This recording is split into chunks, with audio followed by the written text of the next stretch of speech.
The Geek Girl Riot. Geek Girl Riot.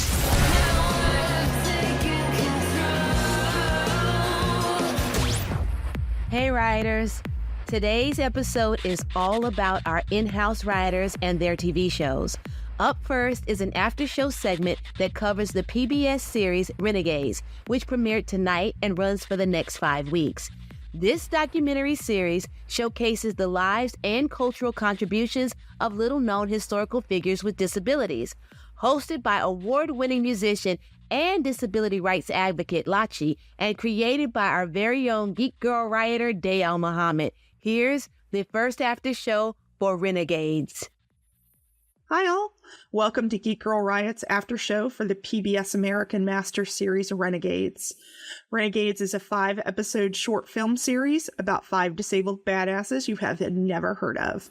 I'm Renee, and I'm here with Mariette, and we're here to introduce to you Jeremy Hsing and Colin Buckingham, the director and writer of the Judy-Lynn del Rey episode, The Galaxy Gal.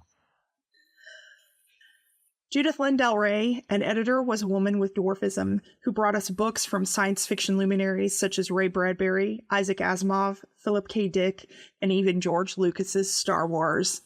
Del Rey's chosen genre, science fiction, offers a unique lens through which disability can be reframed and recontextualized. This Renegades profile explores her life legacy and the ability of science fiction to shape the collective imagination, foster understanding, and change our perspectives on disability. Jeremy and Colin, thank you for being with us. Thank you so much for having us. Yes, thank you. So, what was your process working with each other, and did you learn anything from it? I think we had a very amicable, collaborative process for working with each other. It was our first documentary, both of us, and figuring out what is under the writing purview versus director purview is tricky because, we're forming the script after we do research, and then after we do the interviews and film, we're reforming it. So getting all that together and figuring out what visual elements Jeremy would work on versus what story structure elements I would be working on was definitely new.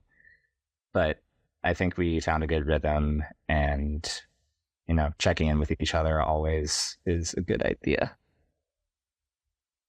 Yeah, to add on to that, I feel like obviously you're not supposed to do the comparing game, but compared to the other documentaries, we had the least experience as documentarians.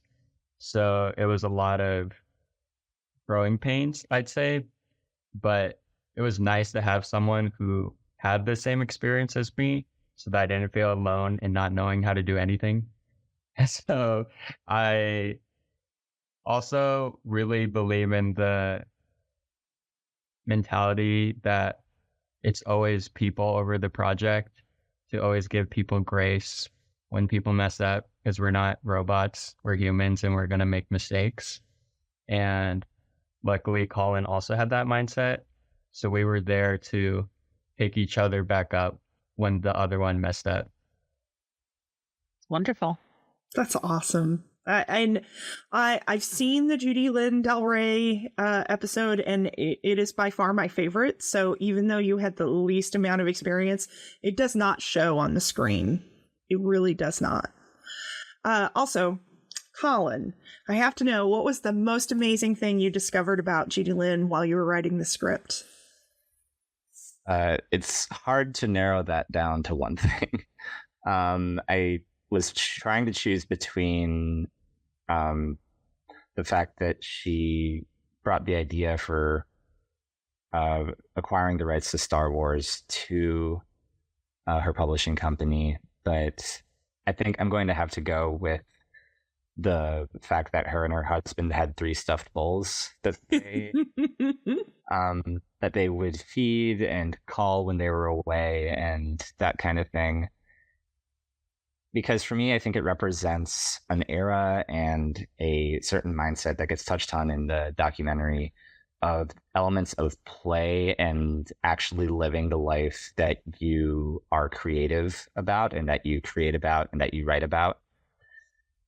And I think there's a bit more focus on the corporate aspects in all facets of careers today that when I found out about that, it made me sort of whimsical for a time that I didn't exist in that one specific way. But yeah. Yeah. Yeah. Jeremy, can you tell me about your vision for this episode? I mean, how did you see this going? Yeah, being that this was my first foray into documentary, I really wanted to approach it from a narrative point of view and make a documentary that I would want to watch, essentially. We had the obstacle of there not being a lot of archival video of Judy-Lynn del Rey. So we had to be very creative in using animation to portray her life in a visually engaging way. We also had to walk the fine line of telling a story about Judy-Lynn del Rey as well as connecting it to the disability community, because something we realized during our research was that Judy-Lynn del Rey herself, although she was part of the disability community, didn't talk about it that much. So yeah, I was really trying to find that narrative thread of making both of those spaces belong in this documentary without it feeling forced, I'd say. Okay, now let me think. Is there anything else I want to add? I do want to say, that's really been the challenge for all of these is that like a lot of the people that are being showcased were not disability first. Yeah. And so we're left with like, well, oh my God, how do we put this in with the rest of their story? And I think you guys did a great job. I really do. Yeah. Yeah, I feel like that's just a sign of the times, right? Yeah. Obviously, there's a long way to go, but the conversation around disability has become more open over the years, whereas around when Judy-Lynn's time was happening, it was more taboo. Again, stressing we have a long way to go, but there has been progress. Yeah, I agree. Is it okay if I add on to that? Yeah, go ahead. Please. Yeah, I think there's definitely been a shift in the zeitgeist as far as disability being inherently something that is a flaw, or at least thought of as that, whether by oneself who has a disability or by others. And the latter is not progress as much as I would like it to, or a lot of us would like it to. I know even when I was growing up, there was a debate whether dwarfism was a disability. And I was like, well, my back hurts a lot and I can't reach anything. So yeah, by definition of physical pain and lack of accessibility in the modern world, I would say it is. But there's a lot of people who have dwarfism still, I feel like, who don't consider themselves having a disability. And the right to self-identify is obviously an individual right. And that kind of thing. But I think back then, especially within multiple identities, not just disability, there's a tendency to sort of minimize that part of you in order to appear more palatable to a workplace or to anything that might consider that a hindrance that would make your daily life harder. Thank you. One more question. So this is for the both of you. What do you think the world of sci-fi fantasy would look like without Judy-Lynn del Rey? Well, there'd be less art on the book jackets and covers, that's for sure. Sadly. Yeah. I don't know if another company would have gotten the Star Wars novelization rights, but I don't know if the tie-in media would be as popular as it is today. I think what we open with in the film, which spoilers, but I mean, this is coming out after, so that'll be fine. Yeah, it'll be fine. It'll be fine. I think the focus on story and characters and prioritizing the reader's enjoyment from adults to young adults to children was something that she heavily prioritized and something that I think she approached her work with. And based on the people that we talked to, that rippled into who she was in contact with and whose lives she impacted through her platforming of their work and just the work that she did. And I think those ripples, as we say, still are felt to this day. And that's the way I think we all live on, is how we impact other people and how we impact through our work and through what we care about. Yeah, to add on, even if Judy-Lynn del Rey wasn't aware of her impact, just the stories that she put out made the world a little bit brighter. A lot of times people view sci-fi and fantasy as a form of escapism of something that's going to happen way in the future, but I've always viewed the genre as a metaphor about the present and a commentary about what can happen in the near future. So I think representation is so important. When you see yourself represented in art and media, it makes you open up the world a little bit more of the possibilities that you can strive towards. That, and also I wanted to say that Judy Lynn's impact wasn't just on sci-fi and fantasy, it was just on the people she interacted with on an everyday basis. I feel like a lot of times we're told by society that our self-worth is defined by what we did function to contribute to the world and to capitalism, if I want to go that angle. But just the people that she interacted with on a daily basis, from the people that we interviewed, she was just a force in any space that she entered and had a gravity towards her that made people want to talk to her and learn her story and follow her dreams and visions. She truly was a galaxy gal. Thanks so much, Colin and Jeremy, for talking with us. It was awesome having you on the show. If you'd like to watch this episode, go to pbs.org and click on American Masters. This series name is Renegades, and the Judy-Lynn del Rey episode aired tonight. And thanks to you out there for tuning into the GGR Aftershow. See you next time. Hi, this is Day with Geek Girl Riot. It's been a while, and I've missed you guys and my 60-second secrets. You just heard about Judy-Lynn del Rey, and there are so many amazing stories about her. I know we didn't get a chance to go through all of them. As you already heard, Judy-Lynn del Rey was an exceptional editor and marketer for science fiction and fantasy books. She also had a wicked sense of humor.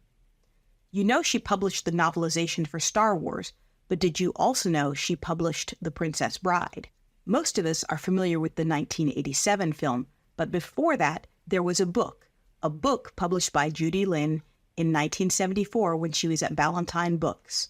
The Princess Bride, S. Morgenstern's classic tale of true love and high adventure, the good parts version, abridged by William Goldman.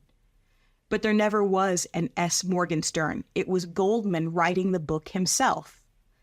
A fun tidbit included in the book is a place where Morgenstern says his wife complained about the lack of a reunion scene between Wesley and Buttercup after she discovers who he is.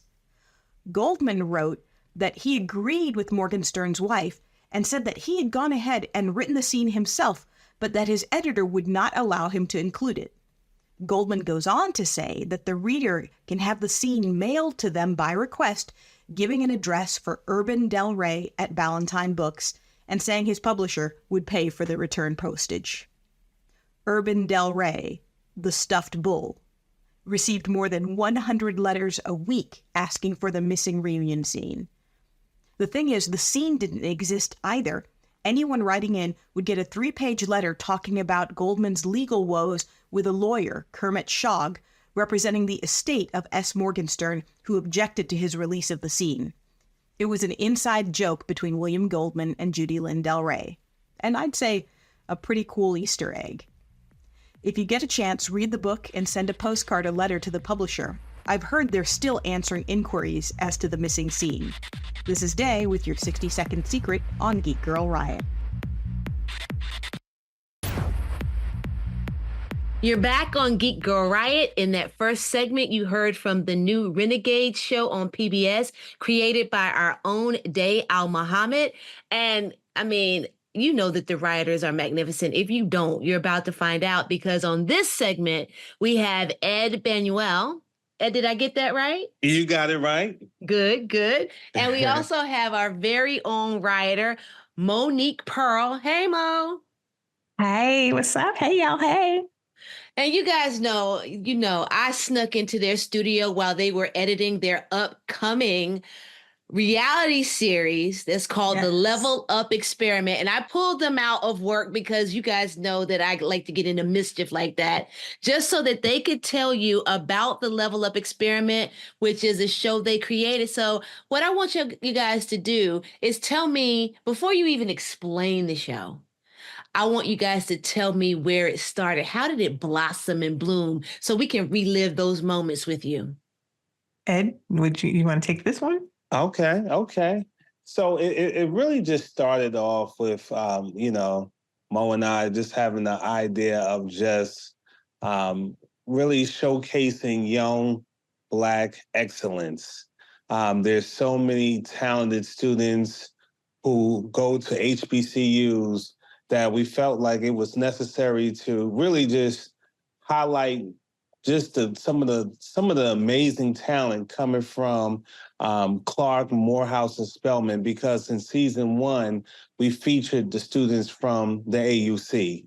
And it was just necessary for us to really showcase that and let the world know that these are the future leaders, these are the future entrepreneurs, these are the future just creators of content that to look out for. And so that's the reason why we decided to, and then, with me and Monique, we also are alums of Howard University, HU, represent. And so, it was important for us to really just, just highlight other rising students and showcase their abilities because these students are amazing. A lot of these students they're starting their own businesses. They have their own tech companies and just the amazing things that they're doing, not only in the classroom, but in their community. It was important for us to highlight them. And Shireen, you know how we are always ahead of the curve. Me and you, we see things, we know what's trending. We're there right when it's about to hit, right? And so, me and Ed, we've been working together. We've been doing, stuff with Inroads, and we've been doing stuff with Thurgood Marshall, and we've really been, kind of doing things that highlight Black excellence. But we kind of knew that HBCUs are where it's at. It's a thing that Black students are out here. We need a place that we can call our own, that we can get this education. And so we were on that cutting edge of let's highlight HBCUs and see what's happening out there before Kamala Harris started her run for vice president, and everybody, HU is on everybody's lips. That's right. And so we were like, look, we got to get this HBCU content in here. And bam, we started it, and here we go. Now Kamala's out here, repping HU and all of the Divine Nine and all of the HBCU alumni across the United States, not just Howard, are out here, and we're repping and we're standing strong for our alma maters. And so, we're right on time. We're right here with letting people know that, we need to look at these schools to see the excellence that's coming out of the Black community, and Black students need to look at, we have a place that we can call our own, and we can be proud of what we represent in the community. Well, of course, HBCUs are special to me. I'm a graduate of the Howard University School of Fine Arts. You know what it is. You know. And so that's so important to me. My sister is also a graduate of Clark Atlanta, and my brother went to A&T. So, we hold it down and hold it up. But but I wanted to see, so you have the idea, right? But many of us have an idea. What was step one? What was the first thing you needed to do to make this happen? So I think we had to sit down and really discuss what's our vision, right? So Ed had the vision of, we need to do a show that is going to highlight and represent for HBCUs, right? So we sat down over many coffees, lunches, and we just really talked about what do we want to see in the world? What are we trying to create? What is our vision? And a lot of times people will look at you and be like, if you're trying to do something positive, they'll be like, oh, you're corny, this, that, and the other. But we knew that there is a lane for this. There's an avenue for this. We can't be the only people that really think we need to make something that is showing us in a different light. Everything is not Zeus Network. We're not all about the fighting and the acting up and all the other stuff. And so we just really felt strongly about, if this is something that we're about, there's got to be other people out here who are like us, who want to see the same kind of thing. So, he started out the conversation, and I think the universe just kind of gets in line when you start to align with somebody else and you really start to express that vision, and we say we want to do something. And then the strikes happened, of course, which we all know that the television industry went on strike, and I work as a costume supervisor on my everyday journey, and I had the time to now sit down, stop. You can't work. You don't know what you're going to do. And, we really started to fervently discuss, okay, what do we want to see? What do we want to do? And putting the vision on paper. And then he had a friend who works at Aspire Networks and who is the president over at Aspire. And so he started that conversation with her. We took what we had on paper to them, and they were interested. They were like, oh, this is cute. It's a good idea. I like it, but we got to refine some things. And so it's you have a vision, right? And you think what you want to do. And sometimes it's hard to be open to what other people want, but they were like, we like what you're doing. We like what you're talking about, but we got to make it fit into what we've already got going on. So we had this back and forth discussion for a good couple of months talking about, what we wanted to do, what we saw, how it would fit and work with them. And we made changes. They made concessions, and we came to a mutual understanding. Yeah, this is something that could potentially really be a feather in their cap. And so they bought it. And boy, let me tell you, when Ed called me with that news, it was probably the best day of my life. I was like, we are officially executive producers, and to be able to say that, it hasn't happened. It wasn't on TV yet, but to be able to say, I see this. This is what I've been dreaming for. This is what I've been working for. This is what we've been planning. And then somebody else bought into that vision, and we are executive producers. Absolutely. And calling each other every day, good morning, executive producer. Good morning, executive producer. Every day. Every day. Speak it. Absolutely. Yes.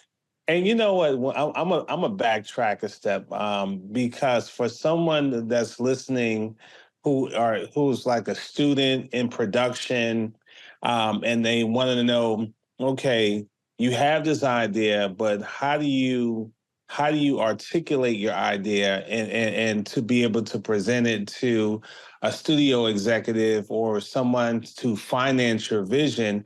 It starts with the pitch deck, and in the pitch deck, basically, it's a tangible element where you write down your log line, you write down your synopsis, you go into depth about who is your target audience and who would be great advertisers for this show. It really helps paint the picture to the person that you're pitching to help them visualize on the direction of your story or the direction of your, whether it be a scripted series or whether it be like or reality or unscripted series. In unscripted world, we call it reality shows.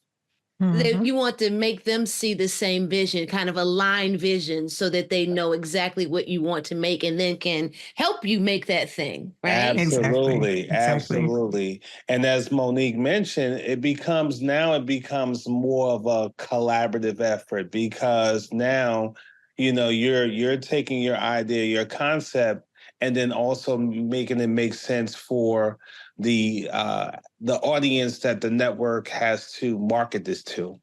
Mm-hmm. Okay, so what did you have to consider with the Aspire audience when you're kind of fine-tuning this concept?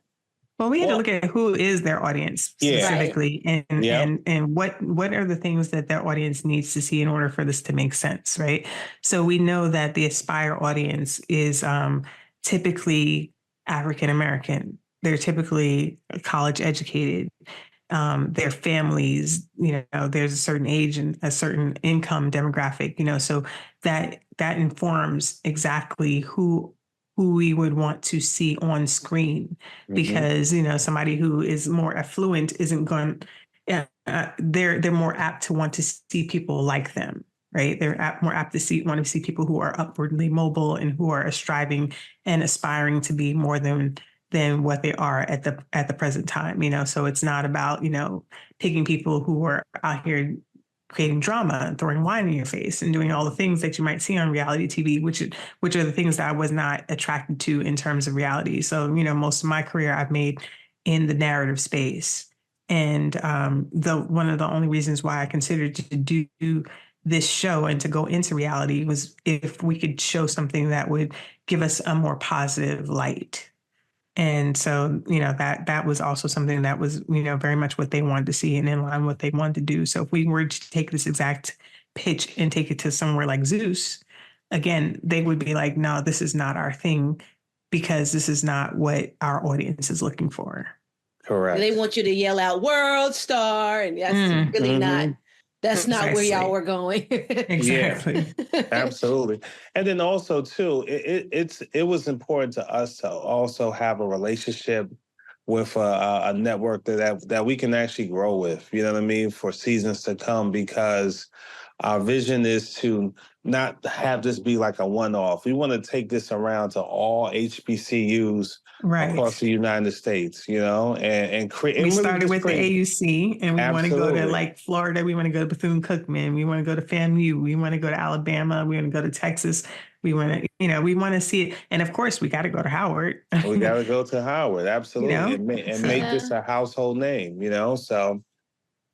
Yeah, and there's a cluster of schools around Howard as well that can become. That's right, Morgan and the Hampton. DMV cluster, and even what is it? It's there's our DC school, which name I can't think of now because COVID brain, but we'll get that in there later. UDC. Thank you. We've got UDC right around the corner, so there's a lot there. I can see the vision. Yep. Absolutely. So you've got this done. You've got the deal, right? Yeah. Then what happens now? So right now, I mean, not now, but I'm sorry, I didn't mean now, Ed. I'm sorry, but what happens next? You've got the deal. You're ready to go into pre-production. What does that look like? So we actually are in post-production at the moment. Well, but stepping back before we get to where we're at currently, but the next step after we've sold the project, what came next? So in the pitch deck that we sold to the network, that we were like, okay, this is what we want to do.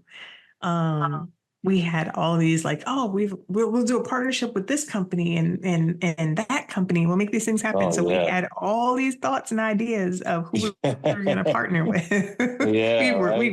We were like sold, like we're going to do something with Jet Magazine, and we're going to do something with this organization. We're going to get Delta in here. We're going to get Hawks, the Atlanta Hawks in here. All these companies, and we made all these big, like, hey, those grandiose things, and now we got to turn around and try and convince these same companies, like, look, we got a network deal. You want to work with us?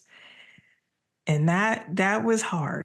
That was hard. really, really hard Yeah. because, we had like literally, we planted to the T. I had this whole marketing idea to do with the Atlanta Hawks. I was so thrilled about it. I was like, oh, y'all have HBCU night. We can definitely do. Well, don't tell too much. Save it because, a lot of listeners. Yeah, okay. Oh, no. I don't want you to tell your secrets.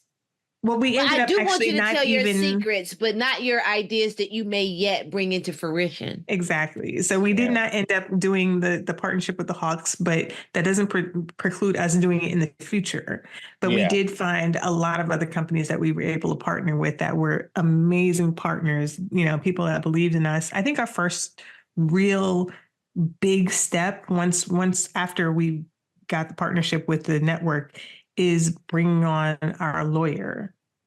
Yeah, absolutely. Brandon Williams, because Brandon Williams really partnered with us, helped us to get other judges. He became one of our judges on the show.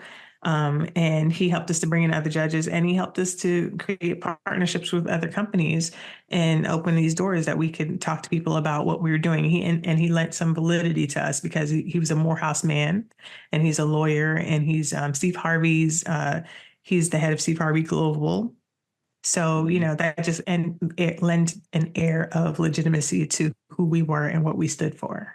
Okay, now tell me, Ed, why did you need a lawyer? Like, for the folks who are listening, why was it so important beyond the contacts? Because we're hearing that those connections, your connection with Aspire, the connections that your lawyer had, all of those things were very important to making things happen. But why did you need a lawyer for this project? Well, I think anytime you are conducting business and you are you have intellectual property involved, it's good to have somebody that sounds with how to run an entertainment project and be able to look over your documentation to make sure that you're dotting the I's, crossing the T's, make sure that you fully understand the rules of engagement. I think, and so from a legal standpoint, even though working with Aspire has been amazing, you know what I mean, and being that me and Mo, this is our first time ever producing a reality show. They've been so gracious and just really open, just rolled out the red carpet for us in so many ways.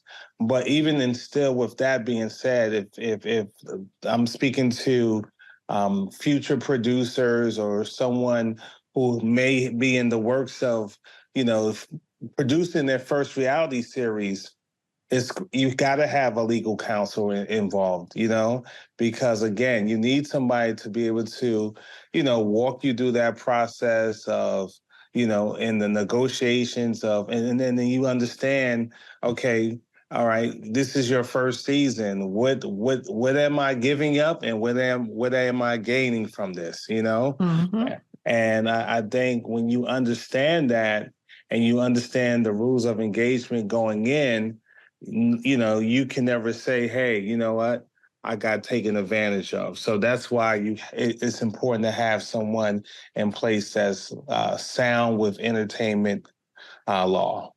Okay, so you're protecting yourself. You're also making sure that the contracts are really going to benefit you as much as they benefit your partner. Yeah? Yes. Yep. In this last minute of this segment, is there anything else that you're looking out for at that stage? Future, you know what I mean? Because, your future, you're also thinking about, okay, season 1 is great, but we're also using this as an opportunity, as a proof of concept, So, because, a lot of times when you're going after major corporations and things of that nature, they don't know you. They've never seen a concept like this before. So, you got to have something in place that now that we've actually successfully produced the show and now it's airing on Aspire, we have something that we can show the world. And so moving forward, as we are looking to produce future reality shows, we have something to show that we've done that was a success. Yes. Okay. Well, this is Shireen, and I'm sitting here with Ed and Mo, the creators of the Level Up Experiment, and we'll be right back.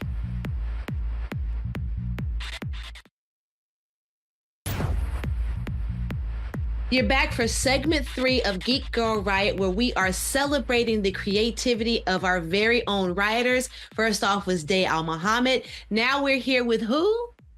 Monique Pearl. And Ed Banuel. The creators of the Level Up Experiment, the new HBCU career building reality series that is coming to Aspire Network. And we were talking about the journey. So I'm going to jump into production now. So we've done pre-production. Well, we didn't do pre-production, but we've got 20 minutes and I want to get into the juice. So you guys are now casting. Tell me about that. Wow. Oh. Did I go too far too fast? No. Casting was great. Actually, so Ed was in charge of the casting for this one, and he got. We used Inroads as one of our sources, and then we also used the students that were interested, and they spread the word to their friends and got students to send in short video clips to pitch themselves to be on the show, why they would want to be part of Level Up, what they think they would get from it. And we got a wonderful cast of students. They're from, like you said, Clark Atlanta University, Morehouse College, and Spelman College. And, we had hoped to get Morris Brown, but, they're just kind of reconfiguring their school, and it's very small right now. So that wasn't in their plans for this year. But the students we got were absolutely brilliant, impressive. I mean, really, I was like, wow, I can only hope that my child will be as brilliant as these students are. Amazing. My godson is brilliant already. We already know. He definitely is that. But no, carry on. I'm just teasing. No, but these students are great. Yeah. I mean, they're already like making their own apps. They're already viral. They're chemists and entrepreneurs and, just student government leaders, so they're really doing things. They're not taking their college years for granted. It's not like they're going there and they're just hanging out in school and, wasting their parents' money, having a good time, whatever. I mean, they're having a good time, but they are also understanding that where they have a real understanding of where they are in the world and how they can make a difference in it. And they're really striving for it right now as undergraduates. And it's impressive. Oh, I love that. I love hearing that.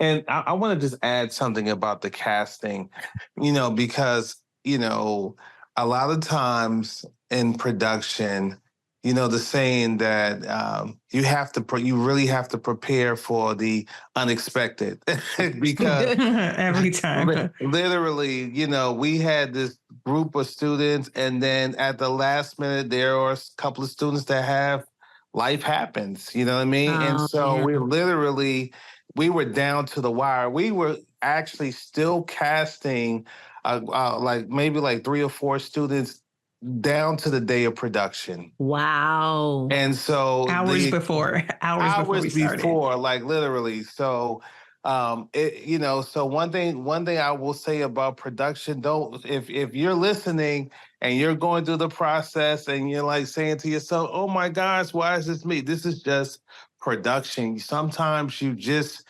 can't predict, things happen and you just pivot. You have to pivot. You have to be like a rubber band. You have to be elastic. You cannot be stuck on, it has to go this way, because in production, it will never, I promise you that, what's that old saying? Like, if something can go wrong, it will. In production, if something can go wrong, it absolutely will go wrong. Producing is all about being able to foresee the problem and adjust as things come to you. So, that's the big thing. It's not so much about, you got to be prepared, but you also got to be prepared to change that plan. You have to. Producing is problem solving.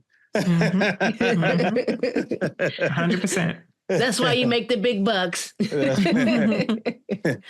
Yeah. So, addition to being nimble, what other things are you juggling as you go into that process of getting your casting done, and then looking forward to actually, your below the line people starting to cast? I mean, not starting to cast, starting to shoot. Yeah.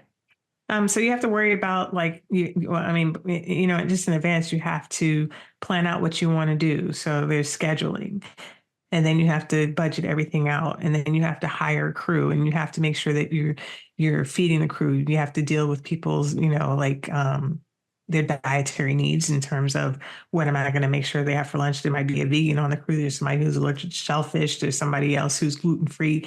All those things that you have to think about. What time are we having lunch? What time are we going to start? So that way we could be breaking for lunch in time. Are we prepared to go and shoot these confessionals? We have to be in this place at this particular time. And then the network is coming down. So making sure somebody's there to host the network. We have, hiring certain producers for certain things. So we had a producer that we hired, Kalia, who dealt with the talent, who dealt with the judges, who dealt with any guest judges that we had coming in. We had somebody who just dealt with the students and what time would the students be there doing the call sheets, so there's so many moving parts that we just have to be prepared for in order to make everything happen. That's for real. like literally, you have to be, you and your team have to be master at communication because, as Mo mentioned, there's so many moving pieces. And, I would say our biggest, I wouldn't even call it a challenge, but exciting journey has been being able to orchestrate this thing and make it happen in a very limited amount of time.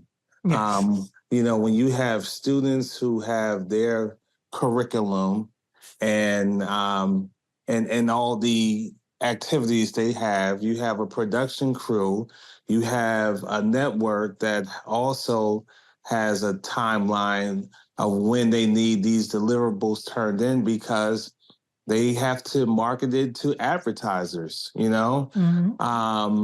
let's not forget our judges who are busy executives. Yeah. Trying to carve out time with them. Exactly. So you have judges who are professionals who have a whole, organizations that they run. And then you have your partners who you work with who run their day-to-day business. So there's so many moving pieces. And that's one thing we learned about doing a show such as this is that we gotta, I guess, Mo, we gotta give ourselves a little pat on the back because, man,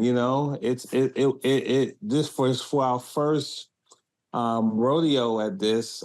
I say we did a damn good job. You know what I mean? And it wasn't it was not easy. But we got our reps in and we've learned so much from this and, moving forward, we're gonna, I'm looking forward to seasons to come as a result of what we learned and how much we've grown. Well, I think when our listeners go and they see for example, the IG page for the Level Up Experiment or other things that you guys have put out, little videos that you've done behind the scenes to promote, I think they really will get to see what a special and gorgeous project y'all put together. And I think they'll be ready to watch the entire thing when the time comes.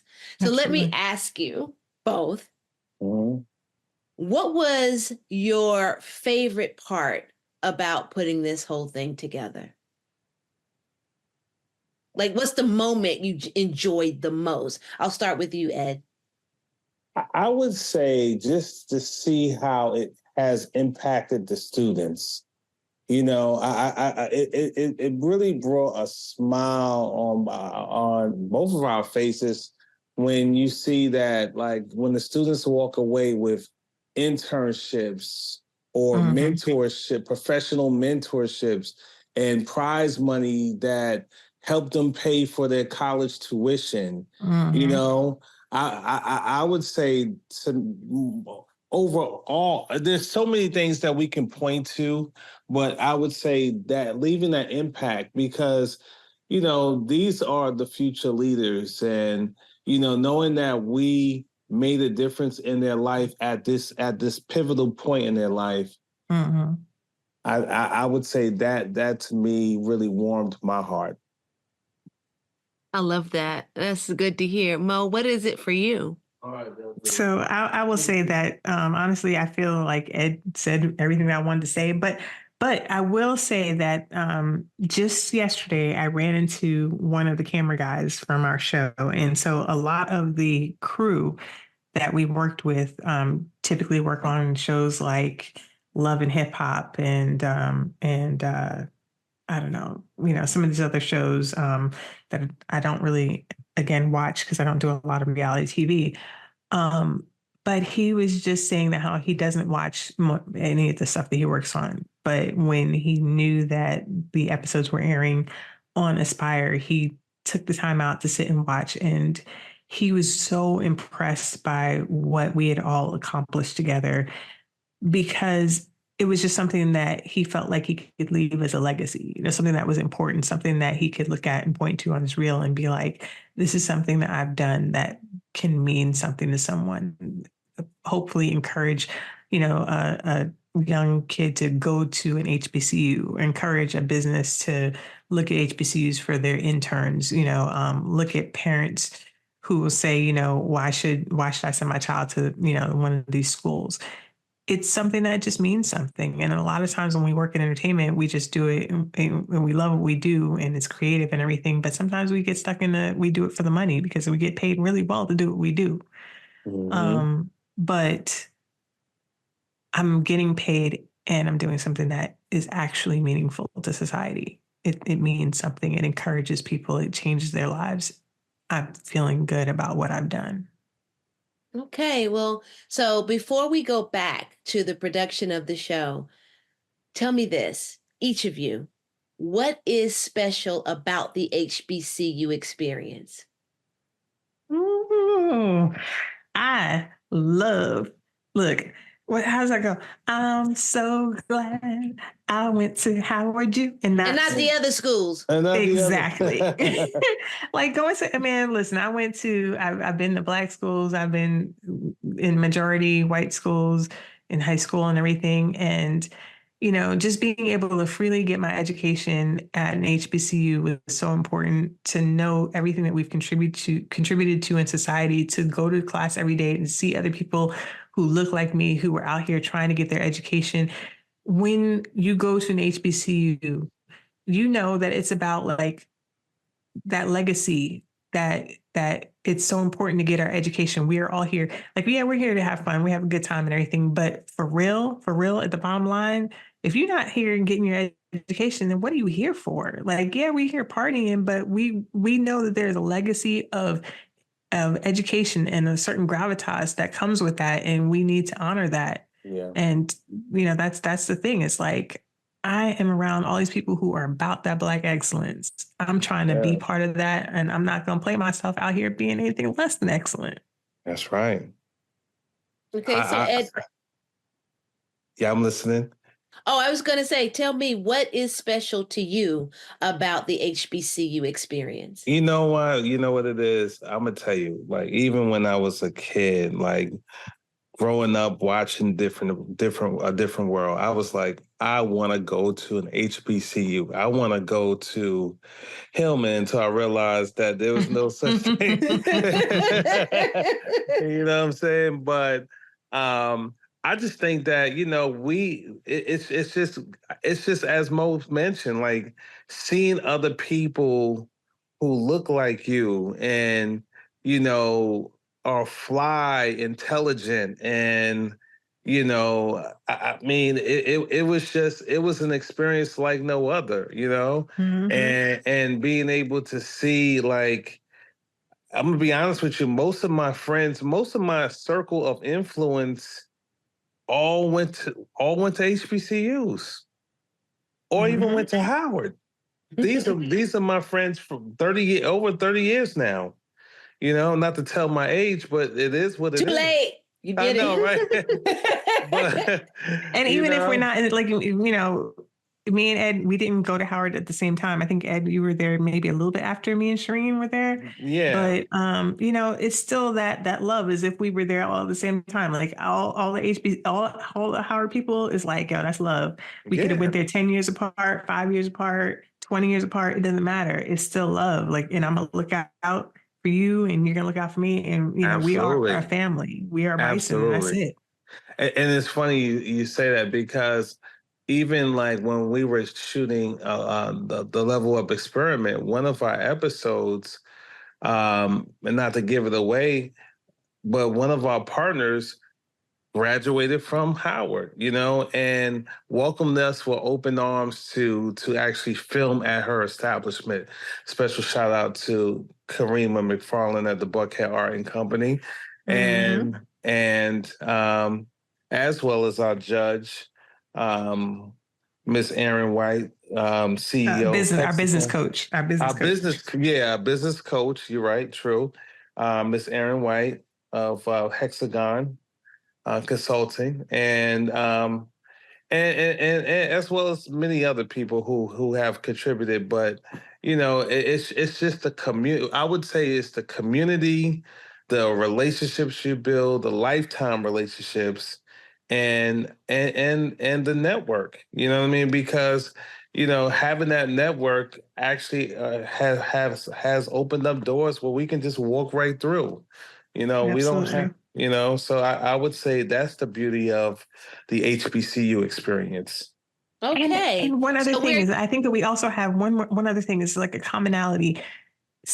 Clark Atlanta University has a motto that I feel like we all, as HBCU alumna, understand. It's find a way or make one. Mm-hmm. And you know at Howard, for real, like you either gonna find a way or you gonna make one. But, you know, so it could be Clark Atlanta's thing, but that's for all HBCUs. All of our students, we're going to find a way or we're going to make one. Okay, so we're going to leave that conversation right there. I think that's a great place to stop it. But in our final 2 minutes, I'm going to ask each of you to take 60 seconds to tell me if you could live in any fictional universe ever created. Doesn't matter whether it's a book, a movie, a comic book, a TV show. What would it be and why? Wow. Wow. It's my favorite question. I ask this to all of the interview subjects, everybody that I draw into my dastardly web. But y'all are running out of time. So dastardly, dang it. What fictional universe would you want to live in if you could? Oh man. I would want to be in Back to the Future, or just being able to hop around and go back to the 70s, 80s, you know what I mean, the 90s, and you know, just knowing what I know now about like technology and the world, you know what I mean? Like, I would love to just be able to jump back in time and but you know what? We're just gonna move forward and fast forward and know what we know now and utilize that to make a difference. Okay, Mo, you got 30 seconds. What you got? Okay, so I'm gonna go with the easy one. I'm gonna go with that Hillman universe. You know, I think that's where I want to be, because that was a fun time. It was. So yeah, I'm gonna have to go with a different world. Mm-hmm. Okay, so to close us out, tell us, when can we watch the Level Up experiment? Do we know yet? It's going to be on Aspire TV, Aspire, ASPIRE, Aspire TV, and look for it early 2024. 15 episodes. All right, this is Shireen, and that is Geek Girl Riot. No, your name the is Level Up Monique. Experiment. Now that's true. I am Monique Pearl. Yes, I am. And I am Ed Manuel.